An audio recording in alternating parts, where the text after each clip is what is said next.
क्या भारत देश लोकतंत्र को पीछे छोड़ते हुए आगे जा रहा है? क्या भारत में लोकतांत्रिक व्यवस्था, लोकतांत्रिक मूल्य जो है, वो खत्म हो जा रहा है? आम नागरिकों के जो अधिकार है, उसको खत्म किया जा रहा है। पिछले कुछ महीनों और सालों में जिस तरीके से कुछ बातें सामने आई हैं, कुछ व्यवस्था बनकर सामने आई हैं, इससे तो अंदाजा यही लग रहा है। मैं आपको कुछ उदाहरण देता हूँ, जिस उदाहरण के बाद आपको ये और पक्का मिल जाएगा, ये सबूत मिल जाएगा कि भारत अब लोकतांत्रिक नहीं रहा। भाजपा ने लोकतंत्र को पीछे करना शुरू कर दिया है, उसकी हत्या करनी शुरू कर दी है।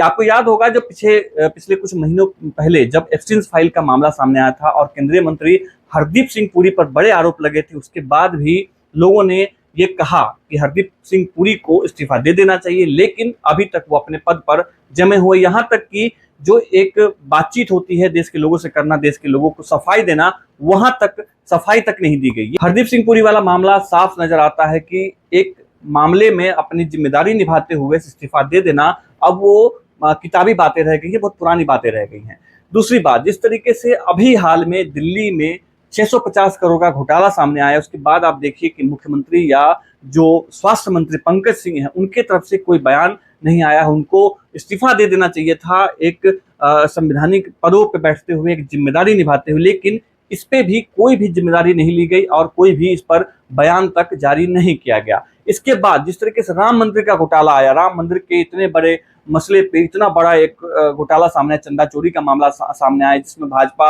आरएसएस और बीएचपी जो है एक बड़ी लंबी लड़ाई लड़ी राम मंदिर बनाने के लिए, देश में एक राम के लिए भावना उत्पन्न करने के लिए, और अंतिम में ये हुआ कि उसी राम के मंदिर से चंदा चोरी किया गया। लेकिन इसके बाद भी अभी तक उस तरीके से कोई ठोस कार्रवाई नहीं हुई है। एक मामूली कुछ लोगों को गिरफ्तार करके ये दिखाने की कोशिश की गई है कि हमने कार्रवाई की है, लेकिन चंपत राय का क्या? चंपत राय और चंपत राय जैसे जो बाकी लोग हैं जो अहम पदों पे बैठे हुए थे, उनकी जिम्मेदारी तय कब होगी? इसके साथ ही अभी आप देखेंगे नितिन गडकरी, जिस तरीके से पूरे भारत में उनका विरोध चल रहा है, पूरे सोशल मीडिया पे उनका विरोध चल रहा है। नितिन गडकरी को लोग लगातार आलोचना भरी दृष्टिकोण से देख रहे हैं, उनकी आलोचना कर रहे हैं, उनकी बुराई कर रहे हैं कि जिस तरीके से इथेनॉल पेट्रोल में मिला करके बेचा जा रहा है, और भारत के जो मध्यवर्गीय परिवार है, जो टैक्स पेयर है, जो गरीब परिवार है, जो मोटरसाइकिल चलाता है, जो कार लेता है, बहुत ही बड़े उसके पास संपत्ति का अधिकार नहीं होता, लेकिन कुछ ही संपत्ति में पैसे जोड़ करके वो कार लेता है या मोटरसाइकिल लेता है, उसके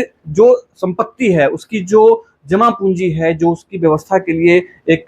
कार खरीदी के आराम के लिए, उसके साथ भी जिस तरीके से खिलवाड़ किया जा रहा है और लगातार इसका विरोध हो रहा है, फिर भी इस पर कोई जिम्मेदारी नहीं दी जा रही और जिम्मेदारी लेते हुए इस पर कोई कार्रवाई नहीं की जा रही। उल्टा ही जो नितिन गडकरी हैं और जो सरकार के हिस्से के लोग हैं, वो लगातार आकर के पॉडकास्ट कर रहे हैं, लगातार समाचार पत्रों में विज्ञापन दे रहे हैं